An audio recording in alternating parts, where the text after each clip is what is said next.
Funny, you know, how technology works. Steve and I have gotten talking for a couple years now or so, off and on online, and it's the first time I get to meet these guys, but they're gonna do a little music for Bruce Kiskadin here.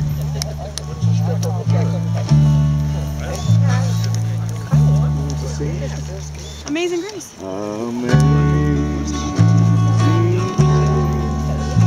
How sweet the sound that saved a wretch like me. I once was lost, but now was blind, but now I see.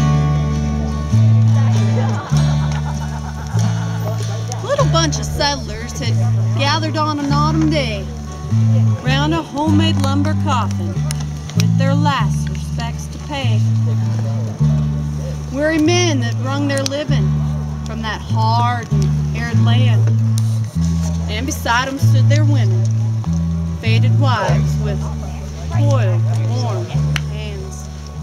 But among us stood one figure. He was wiry, straight and trim. Everyone amongst us knew him.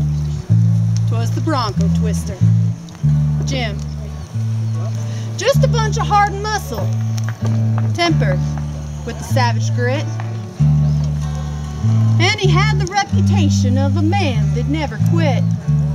He'd helped to build the coffin, and he'd helped to dig the grave, and his instincts seemed to teach him how he really should behave. Now they didn't have no preacher, and the crowd was mighty slim. Just two women with weak voices sang an old-time funeral hymn. It's all we had for service. The old wife was sobbing there, her husband of a lifetime laid away without a prayer. She looked at the Bronco twister. She walked right up to him, put one trembling arm around him, said, "Pray, please, won't you, Jim?" You could see his figure straighten, and a look of quick surprise flash across his swarthy features and his hard, daredevil eyes. He could handle any bronco, and he'd never dodge a fight. 'Twas the first time anybody ever saw his face turn white. But he took his big sombrero off his rough and shaggy head. How I wish I could remember what that Bronco twister said. Nah, he wasn't educated. On the range his youth was spent, but maker of creation knew exactly what he meant.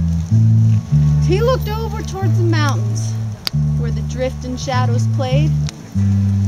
Silence must have reigned in heaven when they heard the way Jim prayed.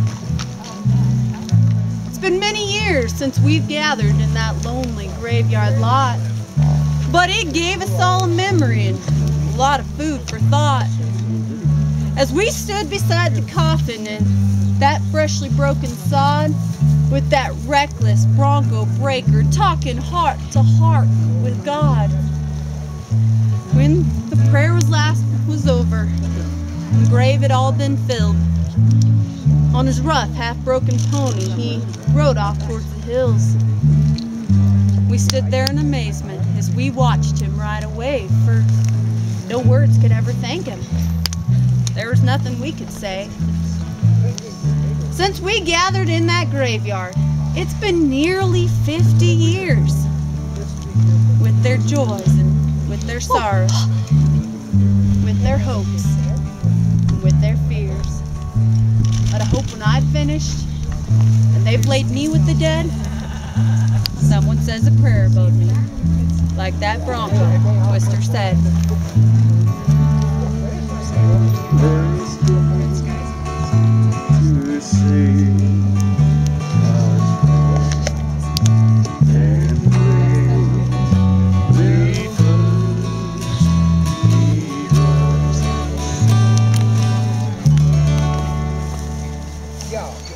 Thank you, guys. Thank you.